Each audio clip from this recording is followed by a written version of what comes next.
cost. We have subsequently received additional news that state reimbursement is much less than what we had contemplated. It would only be 30% on the hardware.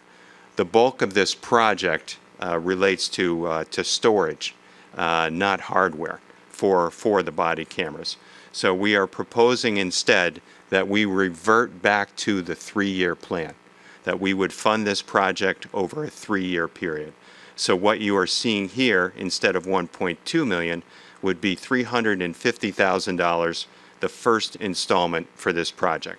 We would still plan to proceed with the project on schedule, but we would fund it over a 3-year period, as we had additionally recommended when we presented my proposed budget. And then down on the bottom half of slide number 9, you would see the use of the rescue plan grant funds, and again, they're a little over $25 million for the town in fiscal year 21. Actually, I had forgotten about the $170,000.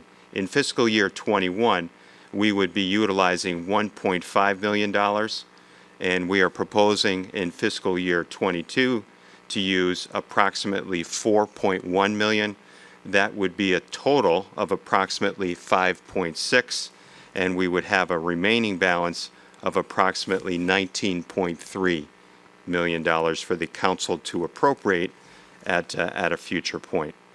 And then the final slide I have included, or we have included, this demonstrates the impact of the proposed tax increase on our average homeowner. Again, this is an exercise we complete each and every year, and this is the average single-family home assessed at approximately $228,000. This hypothetical homeowner has 2 vehicles assessed at approximately $10,800 each. Under this scenario, this homeowner would see a tax increase of $155. The mill rate would increase from 41.8 mils to 42.42 mils, a difference of 0.62 mils. That completes a quick review of the slides. Deputy Mayor, Mr. Chairman, we can now pause for any questions you or your colleagues may have. Thank you, Mr. Hart. Does anyone have any questions of Mr. Hart or Mr. Privatera with respect to the changes that were just outlined by the town manager?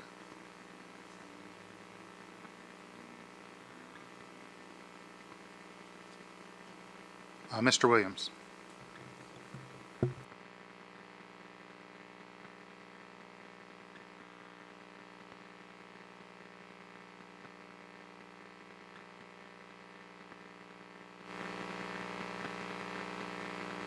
I wanted to share and get your thoughts on my thoughts, if that's possible.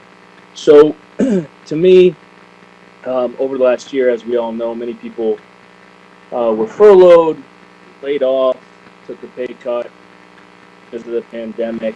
And we have all this federal money, which I understand there's some logistical issues with the pension obligation bond going out, and how we want to look to that end with the use of this federal money. But I also know that the vast majority of the federal funds we're reserving for the out years. I think we have 3 more fiscal years that we can use them, and I believe that's right.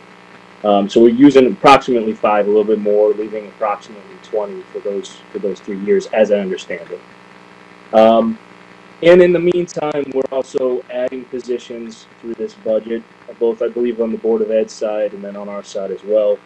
So I'm just concerned that the budget maybe outpaces the public in terms of the ability to keep up with it. And I know we've had hearings, and I've heard from some of my colleagues that we haven't had to speak at the hearings. I get that. But I also wonder if, the forum that we've been dealing with the virtue have had an impact on that. Maybe not. It's all anecdotal. But is there a way this budget we could get to a zero, by not adding positions and perhaps increasing the the federal money use? And if not, if that's, and it's clearly not what you're recommending, why is that? And that's my thoughts. Thank you, Mr. Hart. Thank you, Mr. Deputy Mayor. Thank you, Mr. Williams. Mr. Hart. Thank you, Deputy Mayor Matt Hart, Town Manager. I'll start off and then I'll ask Mr. Privatera to elaborate. So with respect to the use or the incorporation of rescue plan monies into the general fund for next year, I think we've calculated a max revenue loss of approximately 8.2 million, I believe. 8.2 million. So we could not, under any circumstance that we see, use more than that sum. And recall, we're recommending approximately 5.4 million now. And we're concerned that if we increase above that amount, we run the risk of creating a structural deficit. Maybe not so much in fiscal year 23, but perhaps more so in fiscal year 24 or 25. So we have to be judicious in terms of how we incorporate those monies. You know, we could not bring in more than that amount that we've calculated as a general fund revenue for FY22. And then secondly, in response to Councilor Williams' question, if we wanted to get to a 0% or no tax increase whatsoever, you know, we would have to go beyond that. And we would have to look at more significant cuts to programs and services, either on both the Board of Education, the school district, and the town, and that would be a significant dollar amount. I'll ask Mr. Privatera to elaborate on what that would entail. Thank you, Pete Privatera, Finance Director. If we start off by looking at what would a 0% tax increase be, we would have to apply, number one, the Board of Education budget cut of about $750,000 to that, and then the additional non-tax revenue from the state of about $365,000, and then we'd be looking at additional adjustments of roughly $7.5 million. So we would have to go almost 3.4 million beyond what we have right now to get to a zero. With respect to the 4.1 million in federal ERA money that we're counting on, if you recall the last time I explained, and the mayor raised this as well, that when I report back to the rating agencies next week, they're going to want to know how much money we're using, and they're going to want to know if that creates a structural deficit in terms of a one-time revenue loss. So my response to them is going to be, if we did not issue pension obligation bonds, our annual pension payment would go up to $29.1 million. Based on our recent calculations, between the pension payment and the annually determined employer contribution, we're looking at about $25.5 million. So there's a significant cost avoidance of $3.6 million right there.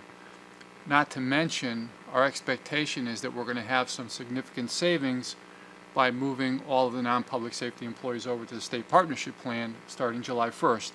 So I can explain what our plan is for the next few years, to offset that roughly 4.1 million. But to go beyond that, I'd have some difficulties. So I think we're all set to defend this as it stands right now. Thank you. Thank you, Mr. Privatera. Anything further, Mr. Williams? Yes, Mr. Deputy Mayor. So Matt, what I'm hearing is essentially that we could use up to 8.2 of the federal funds. And that would get us close to the whole increase in expenditures, except for probably $400,000. But just so I'm clear, the reason we're not doing that is because, well, and Peter, I'm not the financial person you are. Can you explain to me why that would be adverse to the pension obligation bond system if we were to use, 8.2 the number Mr. Hart articulated, which would essentially get us the entire increase for this budget. Why that's a problem, I'm not exactly following you, sir. Thank you, Mr. Williams. One year, we'd have a significant revenue hole in our budget. And they would want to know, are we willing to raise taxes to cover that? And I think that, I think I can say that, one of our priorities is to keep taxes as low as possible. Yes, if you applied the entire $8 million, then sure, you can have a no tax increase, but what happens the following year when your budget goes up, your structural costs go up anyways, your insurances, your payroll obligations, plus you have to make up an additional $4 million of revenue loss. That's when, that's when some hard decisions have to be made. So I think we're prepared to deal with that in fiscal year, next year and the following fiscal year. And I think part of the recommendation with the remaining Rescue Act money, that remaining from the 8.2 million, I think at some point after the budget's adopted, we're going to have a conversation about how we can apply that to CRE type expenses or other types of programs that would benefit the community, along with any other areas of capital improvements. So I guess the bottom line, Councilman, is that we would be creating a revenue hole that we'd have a very difficult time digging ourselves out of. Thank you, Mr. Privatera. Mr. Williams, anything further? Any follow-ups to that? Yeah, I guess just from my position, even if we did the 8 million, you'd still have you'd still have 16 or 17 million left in the ARA funding. And to help sort of level things off in the out years, but also we're adding positions, so not only are we worried about increasing the revenue in the next couple of years, and creating structural deficits, but we're actually increasing what could be a structural deficit by adding positions.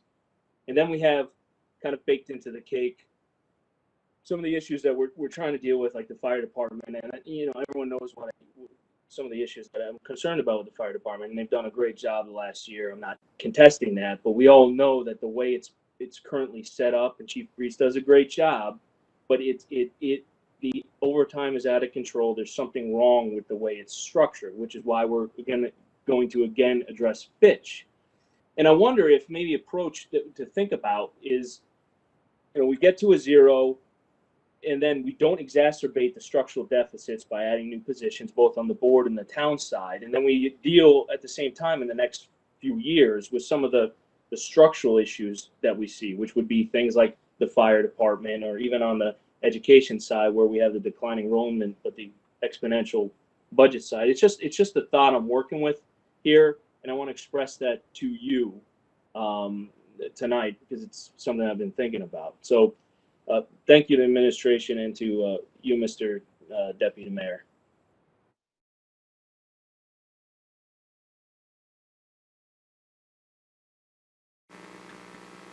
Ms. Fay?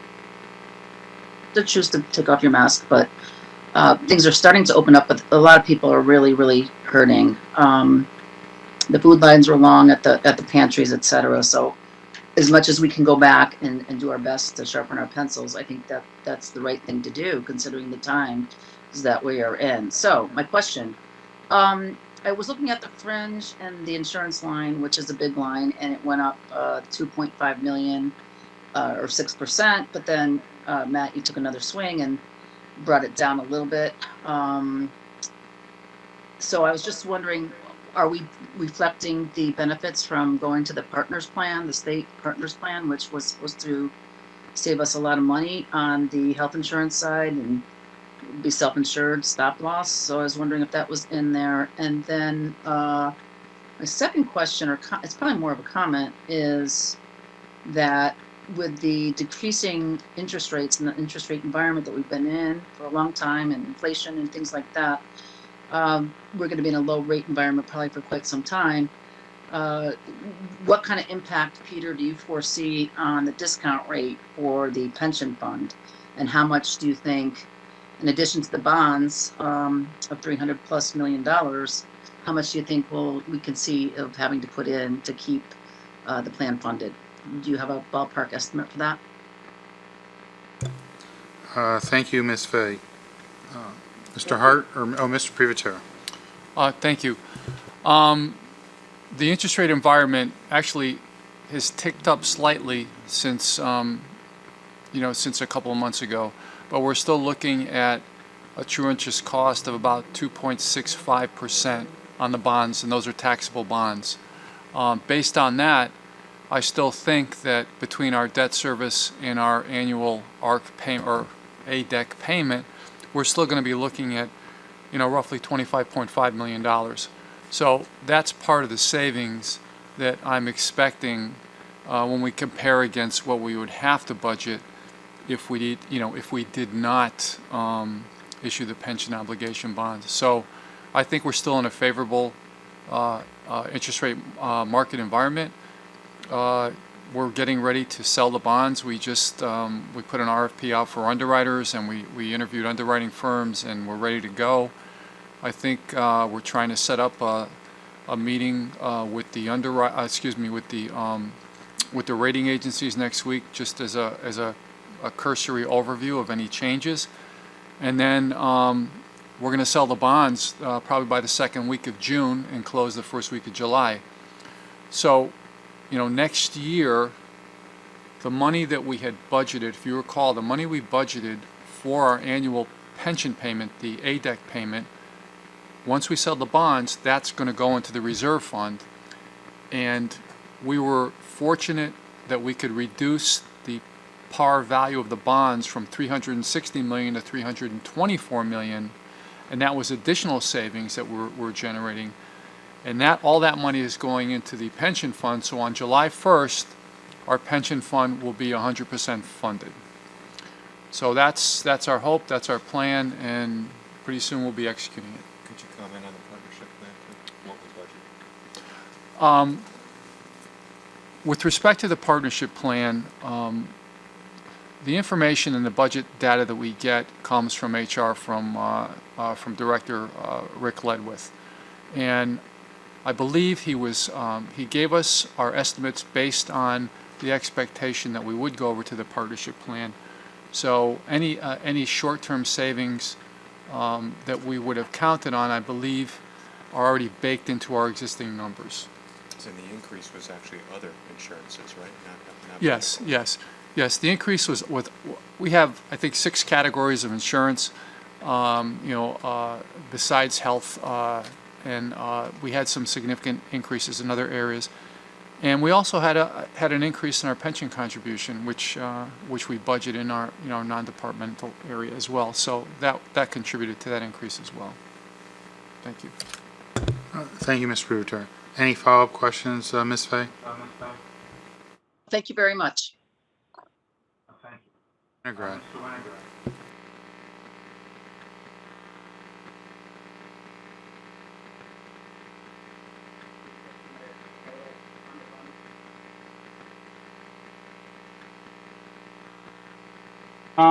So I'm looking at the latest figures, the PowerPoint, and I'm just trying to figure out, I don't have the one that you presented to us last in front of me, and I'm trying to figure out where are the significant changes. It looks like we're not doing, you mentioned spreading out the CRNE for the cameras. And so that's savings in the first year of what, $600,000, some amount there. Can you just point out the other, and you noted the ones in the sort of budget items, I have questions about that, it went from, we had a $54,000 savings and now it's up to 170. Are there other changes in here in terms of like use of the ARA funds? We're using more of them? I can answer that, Councilman. Our budget presentation with respect to revenue for next fiscal year consisted of two parts. One was a contribution from the ARA fund of $2,225,000. A second was a transfer in from CNRE unreserved fund balance of $1,350,000. Subsequent to that meeting, I had a meeting with our external auditors, and we had planned on funding the CNRE request on the body cameras through the grant, and we were going to use CNRE fund balance as a revenue into the general fund. After having a conversation with them about it, they were uneasy about that transaction because they felt, well, if we had money in the CNRE account, we should use it for CNRE and not use it to offset general fund operations. And in retrospect, I agree with them. So we decided that we would increase the contribution from the ARA grant into the general fund. So at the end of the fiscal year, when the auditors come back, there wouldn't be any questions as to why we did it a certain way. Now, regarding the body cameras for the police department, we initially identified $1.2 million for these cameras, and we're going to pay for all of them up front in order to try to get a 30% reimbursement. I received some information recently from the police department on a proposal that they are looking at that they are inclined to go with. Now,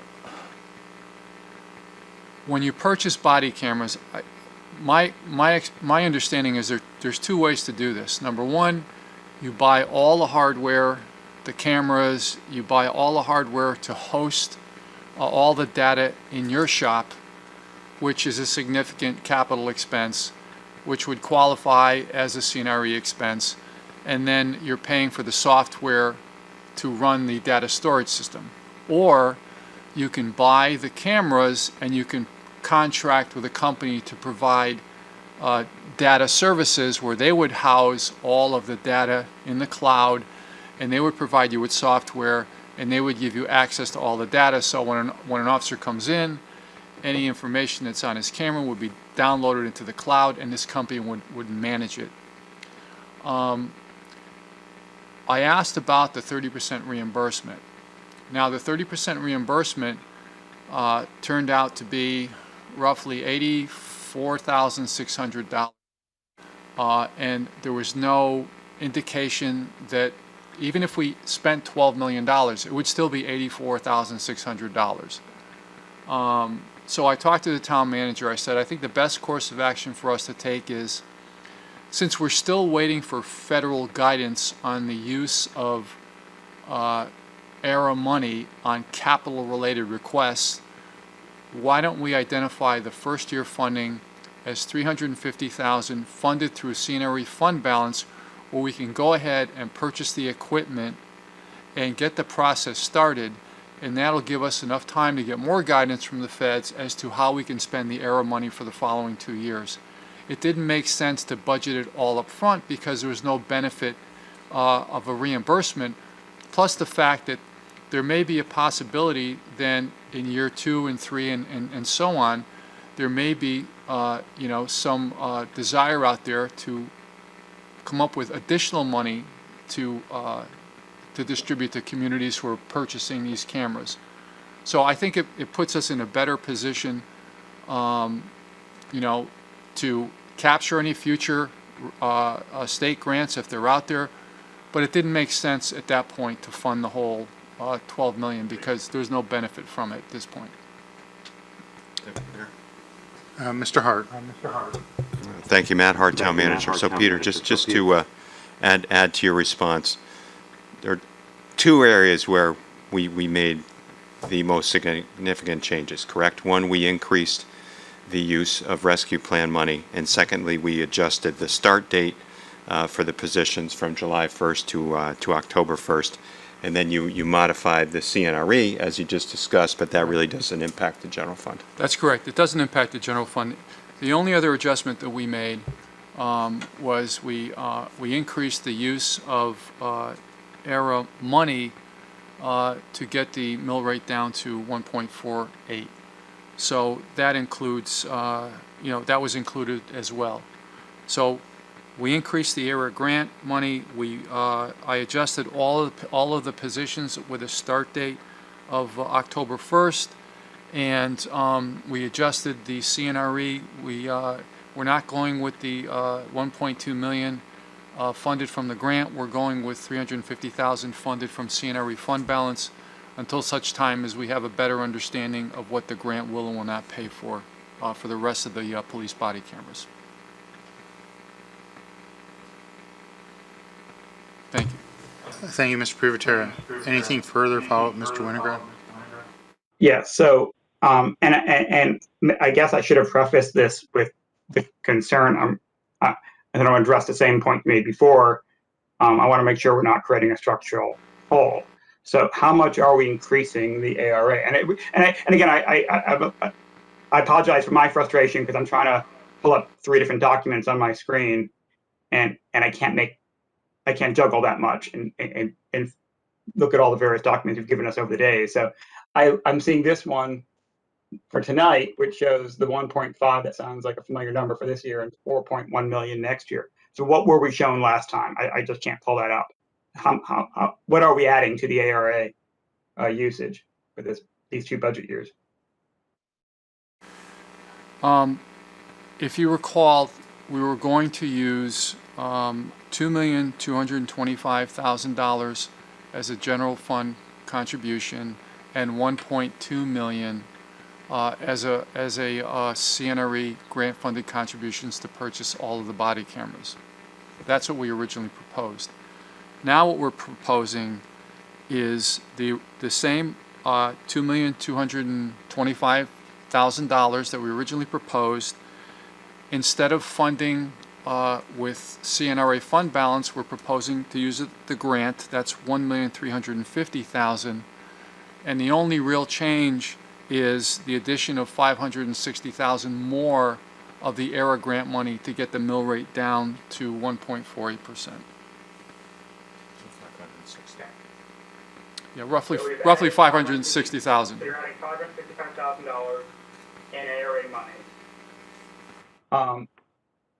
And to pay for what specifically, and are we creating a $500,000 gap now? I mean,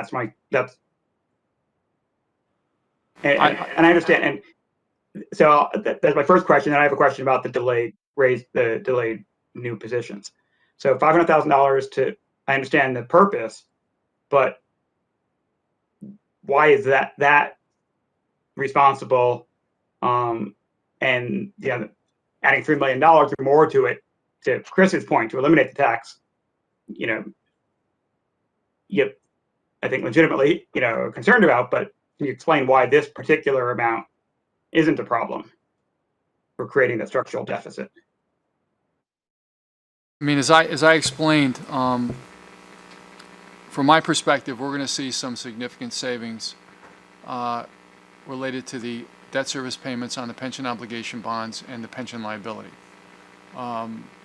So we're going to see savings every year moving forward. So that's going to be an offset. I think that we're in a position that we can smooth in if we feel that we need to. We can smooth in some additional ERA money in year 2. So by the time we get to year 3, there won't be a structural deficit. There won't be a hole in the revenue. We'll have covered it one way or another. I think that whatever estimates were given to us on the partnership plan savings, I think they were very conservative. I know the Board of Education, their first year alone, they saved $2 million on the retiree health insurance alone. So I'm optimistic that we can cover it. We can cover that deficit, with this contribution. And if council chooses not to include the $560,000 that we added, then basically the tax increase goes back up to 1.75%. So, it was a combination of trying to get the tax increase down to a responsible level, but being prepared to deal with how to deal with that structural hole down the road. I think that's what our attempt was. Thank you. And just one additional thing. So on there was some discussion about the need for the additional positions, and certainly I understand that getting in hired in by July 1st is difficult. Would passing this budget prevent you from bringing in these extra positions earlier if you find somebody? Since October, I mean, it is a bit of a delay, and I think there is a need for these positions for all of them. So, I mean, are we? I think to Mary's point last time, and we're talking about pretty small amounts in the scheme of things, and if it's preventing us from hiring somebody who you feel is needed, I'm a little concerned about that. Again, I agree with you. July 1 seems a little bit quick, but I wouldn't want to shortchange the town for what really are some pretty small amounts in the scheme of things. And sort of on the larger point, I mean, listen, we're getting out of it, but we're in crisis, and in crisis, people need responsible government that is operating on all cylinders. We're needed more than ever right now. And I certainly don't want to, sort of run short of what you need to run the town effectively. So, is it possible that we could get somebody in before October for some of these? And if so, is there room in the budget to do so? Matt Hart, Town Manager. Thank you for your question, Councilor Winograd, and I appreciate your concern. And yes, we would have some discretion. The budget is a spending plan. For example, if we were able to hire a social worker or in the August or September timeframe, we would do that, and we would adjust the budget accordingly. But in terms of planning and thinking of the time we would need to conduct a recruitment, we thought starting in the second quarter of the fiscal year would be safe, understanding that we have discretion. We could start someone earlier if needed by adjusting the budget elsewhere. Thank you, Mr. Hart. Any follow-up, Mr. Winograd? No, thank you very much. That's all. Thank you for your questions and comments. Further, Mr. Gold.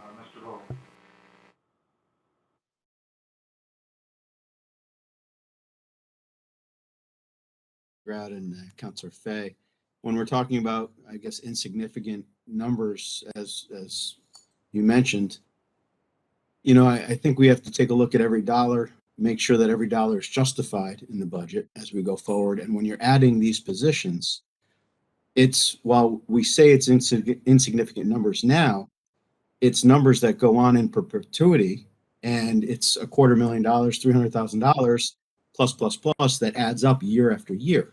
So while I appreciate your comments, it is a significant number as we progress year to year rather than just this year. So I think we have to look at, as I applaud Peter and Mr. Hart and Peter Privatera and Mr. Hart and their diligence in putting together this budget, it's something that we have to look at in blocks of time rather than year to year and see how we proceed and go.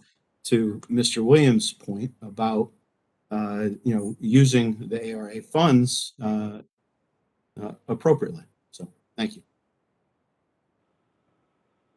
Thank you, Mr. Any additional questions or comments from any other colleagues? Ms. Blanks. Deputy Mayor, And I don't have a specific, well, maybe I do just have one specific question. Before I ask my question, I do just want to thank Mr. Hart and Mr. Privateer and the leadership for going back and looking at these adjustments and really working hard to see how we can bring those numbers down and be least, I guess, impactful to our town and the residents, recognizing the past year, almost and a half, that everybody has experienced, and everybody's really trying to recover after unexpected losses. So I just really wanted to put that out there and just thank you for your hard work. With all of the adjustments that you have gone back and made, I just want to clarify from our previous meeting to now. And I think, Mr. Hart, you had stated the average homeowner, I think at the $200,000 mark. I want to say at the last meeting, they were looking at maybe an extra, and correct me if I'm wrong, 182, and now we brought it down to about 141. Is that correct? Mr. Hart? Thank you, Matt Hart, Town Manager. Thank you, Councilor Blanks, for your question. So yes, comparing what we presented on Monday versus tonight. On Monday evening, we were talking about a mill rate increase of 1.75%. The increase on the real estate would have been $166, and then $8 on each of the cars. So that would lead to a total increase for that homeowner of $182. That's what we were talking about on Monday. This evening, by bringing the mill rate increase down to 1.48%, the taxes on the home would increase by $141. The taxes on the cars would increase by $7 each, so a total tax increase of $155. So looks like we've shaved off about $27. Thank you, Mr. Hart. Ms. Blanks, anything further as a follow-up? No, I'm all set. Thank you, Mr. Hart and Mr. Deputy Mayor. Wish to ask a question or have a comment?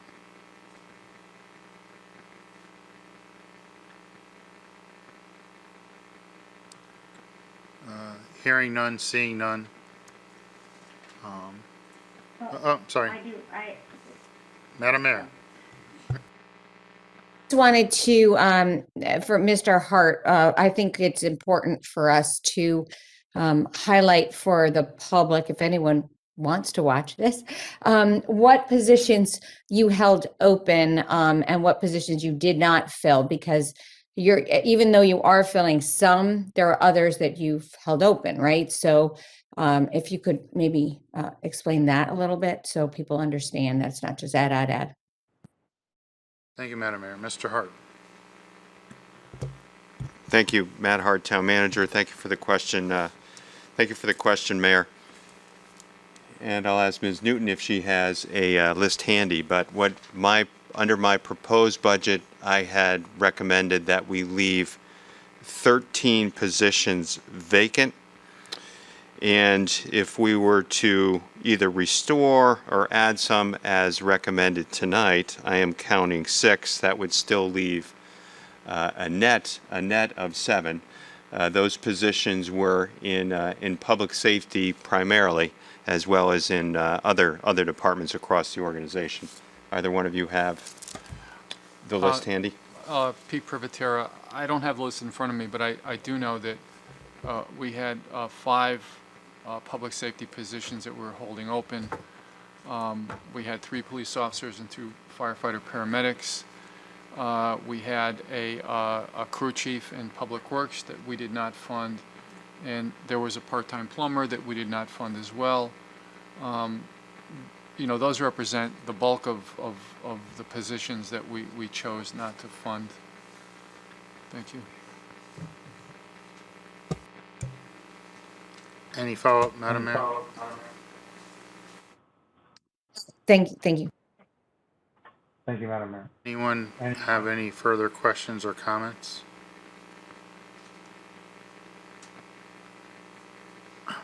Seeing or hearing none.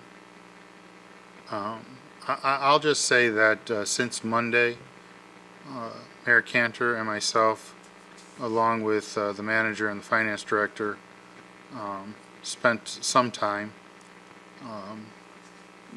working on reducing the increase from 1.75% to 1.48% and explored a lot of different alternatives and options to get us there. There were other things that we did consider, but our main concern was it really was not a viable option if it was going to create a gap in the following year's budget. We've always been very cognizant of not having one-time uses so that the following year is not worse than it could be. So I think that's important to note for the record. Those discussions took place in the last 48 hours to get us where we are. So I'm appreciative of the time and the resources that our town staff committed to supplying us with the information and getting answers to some assumptions that, as been pointed out, were not correct, and talk to our auditors and others with respect to whether or not the financial advice made sense. And I think a key point that I think that we can't lose sight of is the fact that we will very shortly, in due course, go out for funding or go out for issuing bonds for our pension obligation. So we're going to be having discussions with rating agencies who are going to wonder how we put together this year's fiscal budget for next year. And they are very in tune as to how money gets moved around within budgets, because they basically primarily work in scenarios like this. So we do have to be cognizant of that and do our due diligence and make certain that we're operating on a course of action that makes sense. That's all I have. Seeing that there's no further business to come before the committee, I just want to remind everyone that we will be voting on the budget resolutions on Tuesday, May 25th. And if anyone has any further adjustments or suggestions to this year's budget as currently presented at the 1.48% increase, I would suggest that you contact the manager and the finance director, as well as Mayor Cantor. And if you want to talk to me, I'll be more than willing to talk to you as well. But I think that's important. West Hartford has a very long history of not accepting or doing last-minute budget adjustments at the table. It's very confusing when that does happen. I think it happened one time in the 14 years I've sat here, and it was not a good night. So if you really have something significant that you think that we could do, please do it earlier than later. That's all I respectfully request. I think that's the best use of staff time and avoids confusion for all of us as colleagues. So with that said, thank you for all joining here this evening, and I'll entertain a motion to adjourn. Okay. Thank you. Second? Second. Thank you. Moved and seconded. All in favor? Aye. Okay, we're adjourned. Thank you for your time. Have a good evening.